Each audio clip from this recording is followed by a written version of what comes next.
દેવભૂમિ દ્વારકા જિલ્લાના ભાણવડ તાલુકાના મોડપર ગામે જે નાયબ કાર્યપાલક ઇજનેરની જે કચેરી આવેલી છે તેની નીચે જે મોડપર ગામ છે તેમનો સુવિધાપથ રસ્તો મંજૂર થયેલ છે। આવા અલગ અલગ ઘણા બધા ગામોમાં સુવિધાપથના રસ્તા મંજૂર થયેલા છે। કોઈ કોઝવેના કામ મંજૂર થયેલા છે, કોઈ દિવાલોના કામ મંજૂર થયેલા છે, કોઈ અન્ય રોડ રસ્તાના કોઈ રોડ રસ્તા રિપેરિંગના મંજૂર થયેલા છે।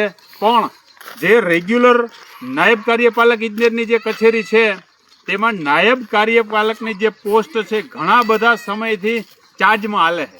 એટલે કે નાયબ કાર્યપાલક વિહોણો ભાણવડ તાલુકો છે અને એમાં જે અત્યારે હાલ 2 એસો હતા એ 2 એસોની પણ કોઈક કારણોસર બદલી કરેલી છે। એટલે અત્યારે હાલ રેગ્યુલર તરીકે કોઈ એસો નથી કે જેથી કામ કરી શકે અને જે એસો હાજર હતા તેમને ઘણી બધી જગ્યાએ લાઈન દોરી આપી દીધી કોન્ટ્રાક્ટર એજન્સીઓને કે અહીં ખોદી નાખો, નામ કરી નાખો। આમાં પછી લોકોને રસ્તાઓમાં નીકળવામાં પણ ઘણી બધી તકલીફ થતી હોય છે।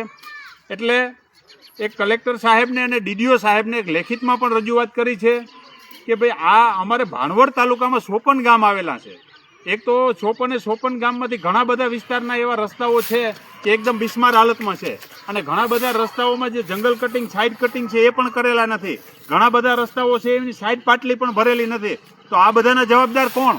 વારંવાર રજૂઆતો કરવા છતાં અને લોકોના પણ પ્રતિનિધિ તરીકે અમને ઘણા બધાના ફોન આવતા હોય અને વારંવાર રજૂઆતો કરીએ તો જે એમના કાર્યપાલક જે છે તો એ તો ફોન જ નથી ઉપાડતા।